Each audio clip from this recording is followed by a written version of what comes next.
सिंगरौली जिले के धरौली कौल ब्लॉक में बड़े पैमाने पर हो रही पेड़ों की कटाई, आदिवासी विस्थापना और पर्यावरणीय नुकसान को लेकर आज सियासी घमासान खड़ा हो गया। निरीक्षण के लिए पहुंची कांग्रेस की 12वीं सदस्यीय टीम को पुलिस ने प्रतिबंधित क्षेत्र में प्रवेश से रोक दिया, जिसके बाद कांग्रेस नेताओं ने सड़क पर ही धरना दे दिया। लगभग 1 घंटे के तैनात के बाद प्रशासन को झुकना पड़ा और 5 नेताओं को प्रभावित गांव में जाने की अनुमति देनी पड़ी। सिंगरौली के धरौली कौल ब्लॉक में हो रही अंधाधुंध पेड़ों की कटाई को लेकर मंगलवार को माहौल गर्मा गया। कांग्रेस की 12 सदस्यीय तथ्य अंत्यवेशन समिति, जिसमें प्रदेश अध्यक्ष जीतू पटवारी, नेता प्रतिपक्ष उमंग सिंह आर, पूर्व नेता प्रतिपक्ष अजय सिंह राहुल, पूर्व मंत्री जयवर्धन सिंह, आदिवासी मोर्चा के राष्ट्रीय अध्यक्ष डॉक्टर विक्रांत भूरिया, पूर्व सांसद मीनाक्षी नटराजन और ओमकार मरकाम शामिल थे। जैसे ही बासी बरधा क्षेत्र पहुंची, पुलिस ने बैरिकेडिंग लगाकर प्रवेश रोका। मध्य प्रदेश का सिंगरौली मोबाइल किनारे करो अंदर लगभग 1000 हेक्टेयर में 4000 हेक्टेयर में अडानी जी को कोयले की खदान दी। 10 लाख से ऊपर पेड़ काटे जा रहे हैं। हम कांग्रेस पार्टी की तरफ से फैक्ट चेक करने आए कि जो झाड़ कट रहे हैं, पेड़ कट रहे हैं, मोदी जी कह रहे एक पेड़ माँ के नाम, शिवराज चौहान इसी के मंत्री कई दिनों से पेड़ लगा रहे हैं। यहाँ 10 लाख पेड़ काटे जा रहे हैं। हम चेक करने आए, देखने आए, आदिवासी भाइयों से मिलने आए। इस कानून के तहत हमें अंदर नहीं जाने दे रहे हैं, इसका पता नहीं है। 1000 ट्रक इसी सड़क से रोज निकलते, 1000 ट्रक कोयले के रोज निकलते अडानी जी के। आस पास के लोगों को दमा हो गया, लोग परेशान है, बीमार हो रहे हैं, बच्चों की पढ़ाई नहीं है, बच्चा खाने के साथ साथ कोयला खा रहे हैं। पर अद्भुत और अकल्पनीय अराजकता है। 1000 से ज्यादा पुलिस वाले यहाँ खड़े हैं। पूरे जंगल को कम से कम 5000 पुलिस कर्मियों ने घेर रखा है। परिंदा भी पर नहीं मार सकता। और ये हम लोग पूछ रहे हैं कि हमें केवल 12 जने को जाने दो, सीएलपी को जाने दो, पूर्व सीएलपी को, विधायकों को जाने दो। एक को भी एंट्री नहीं है। 2 गाड़ियों से चले जाए, एंट्री नहीं है। यानी ये भारत के अंदर पाकिस्तान बना रखा है सिंगरौली के जिले को कि सीमा पार नहीं कर सकते हम। वीजा चाहिए यहाँ का, मोदी जी का वीजा, अडानी जी का वीजा। ये अडानी देश बना दिया, 10,000 एकड़ का अडानी देश बना दिया। वहाँ कोई घुस नहीं सकता है। ये अपने आप में इस देश की वस्तु स्थिति है। मैं समझता हूँ मध्य प्रदेश वासियों, आदिवासी भाइयों, देशवासियों, देखो, समझो, जागो कि किस तरीके से अडानी को देश बेचा जा रहा है। अडानी को किस तरीके से देश बेचा जा रहा है। ये अडानी देश बना दिया, अडानी देश, जिसमें कोई भी आदमी वीजा लेके ही 10,000 एकड़ में अंदर जा सकता है। सही है कि गलत? सही है। देखिए, कलेक्टर गाइडलाइन नहीं बढ़ी, क्यों नहीं बढ़ी? हर साल रिवाइज होता है।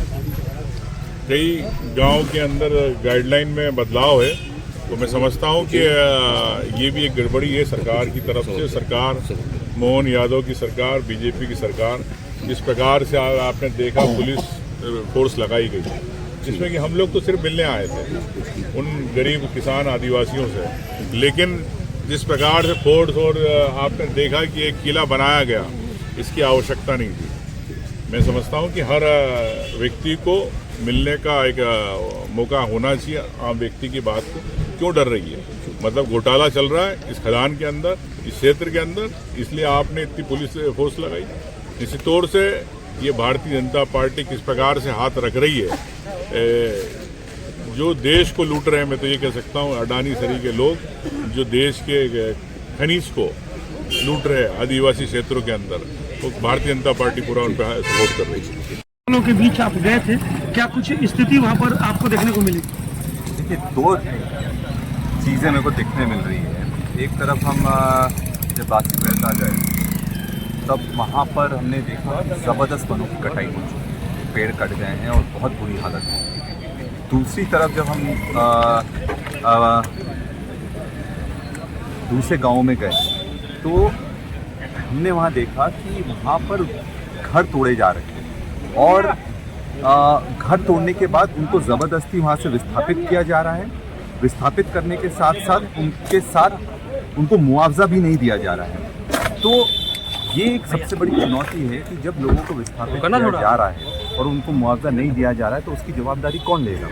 और अगर वो जवाबदारी लेने को तैयार नहीं है तो फिर इस तरह की ये जो बार बार उनको हटाने का काम कर रहे हैं, इस चीज़ पर रोक लगना चाहिए। क्योंकि जब तक कि कंपनसेशन नहीं मिलता है, जो फॉरेस्ट साइट का और जो नियम है वो कहते हैं कि जब तक आप कंपनसेशन नहीं देंगे तब तक आप बाकी चीज़ों शुरू नहीं कर सकते हैं। और एक बासी बेरदा में एक और जो चीज़ देखने मिली है कि वहाँ 4 लाख मुआवजा देने की वो बात कर रहे हैं प्रति एकड़, और दूसरी जगह वहीं 16 लाख प्रति एकड़ का मुआवजा है। तो ये बहुत बड़ी चुनौती है, जो विसंगति है कि मतलब कुछ लोगों को अलग मुआवजा मिल रहा है, कुछ लोगों को अलग मिल रहा है।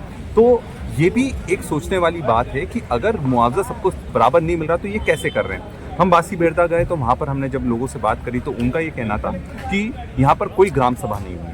ग्राम सभा को सबसे ज़्यादा महत्वपूर्ण हिस्सा बताया गया है, पर अगर वहाँ ग्राम सभा नहीं हुई, उनकी अनुमति नहीं ली गई, तो किसकी अनुमति से ये लोग पेड़ काटना इन्हें शुरू कर दिया।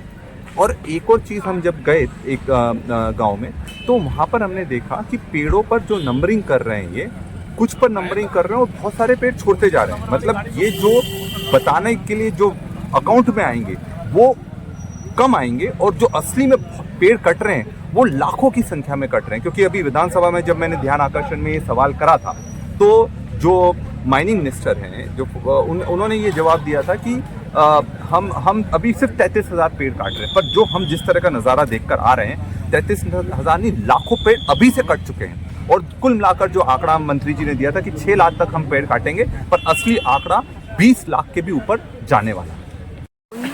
खुली ग्राम सभा नहीं है, जब कटाई हो रही है तो बहुत सारे पेड़ों में कुछ में मार्किंग मिलती है, कुछ में कोई मार्किंग नहीं है। तो ये किसी तरह से जो संख्या है कटाई की उसका भ्रामक प्रचार करने, उसको छुपाने की कोशिश है। मुआवजे की रकम लोगों को दी नहीं जाती, जबकि नियम में आता है कि सबसे पहले पुनर्वास की प्रक्रिया पूरी होनी चाहिए, उसके बाद ही कहीं से विस्थापन हो सकता है। इसके अलावा जो ज़्यादा व्यापक प्रश्न है वो प्रश्न ये भी है कि जस्ट 100 मीटर दूरी पर जहाँ पे डंपिंग हो रही है वहाँ स्कूल है, वहाँ बच्चों के मध्याह्न भोजन में कोयले के आपको कण मिल जाते हैं। पानी जहाँ भरा हुआ है वहाँ मिनटों में ही उस पानी में आपको पार्टिकल्स मिल जाते हैं। ये किस तरह से फिर ये बात करते हैं। मुझे याद आ रहा है कि 2 दिन पहले वंदे मातरम पर बहुत बहस हुई, जो हम सबके लिए गौरव का प्रश्न है और गौरव गान है हमारे देश का। और लेकिन शस्य श्यामला मलयज शीतलाम, ये धरती बची कहाँ। इस बात का दुख है कि हम जिस गाने को गर्व से गाते रहे हैं, उस गाने को जिस सेंटिमेंट में लिखा गया था, जो ईस्ट इंडिया कंपनी के खिलाफ जो सन्यासी फकीर विद्रोह हुआ, उस तरह से आज वैसा ही माहौल इस देश में फिर बन रहा है कि जहाँ पर वनों की कटाई होती है, जहाँ पर बिना ग्राम सभा के, बिना लोगों की कोई भी सहमति या सलाह के पूरा का पूरा उठाकर ज़मीन दे दी जाती है। विस्थापन के लिए लोग मजबूर हो जाते हैं, कोई मुआवजा उनको नहीं मिलता। और जो कटाई भी हो रही है उसमें बहुत क्लियर है कि कुछ की मार्किंग होती है और कुछ की नहीं होती। तो हम किस द्रुमदल शोभिनी की बात कर रहे हैं, जबकि हम अपनी माँ भारती को इस तरह से खंड खंड विखंडित कर रहे हैं। तो हम क्या बात कर रहे हैं और क्या गाना गा सकते हैं, किस तरह से हम अपने देश का गौरव बखान करें, जबकि वो चुनिंदा सत्ता के करीबी जो कॉरपोरेट जगत के लोग हैं उनके कब्जे में चले जाए। हम में से यहाँ कोई भी इंडस्ट्रियलाइजेशन का विरोधी नहीं, लेकिन किस कीमत पर ये करने की कोशिश हो रही है, ये किसका एकाधिपत्य स्थापित करने की कोशिश हो रही है, उसके खिलाफ हम लोग यहाँ पर हैं। और आने वाले समय में हम ये कहना चाहते हैं कि हम सब एक व्यापक मीटिंग करेंगे, चर्चा करेंगे, अपनी अगली रणनीति आपके सामने रखेंगे।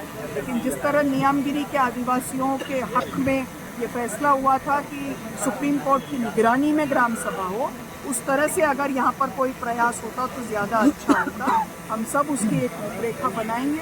हम सब ने आज जो अलग अलग गाँव में देखा है, हमारे नेता प्रतिपक्ष ने, प्रदेश अध्यक्ष जी ने, हमारे सीनियर लीडर कमलेश्वर पटेल जी, हमारे सीनियर लीडर राहुल भैया ने, ओंकार मरकाम जी ने, विक्रांत भाई ने, हिना कावरे जी, बाला बच्चन जी, जयवर्धन सिंह जी, हमारे तमाम लोग, आदिवासी कांग्रेस के अध्यक्ष रामू टेकाम जी, हमारे तमाम लोगों के सामने जो सवाल आए हैं, जो अलग अलग जगह लोगों से बातचीत हुई है उसका सबका सार लेकर हम अगले कार्रवाई के लिए आपके साथ।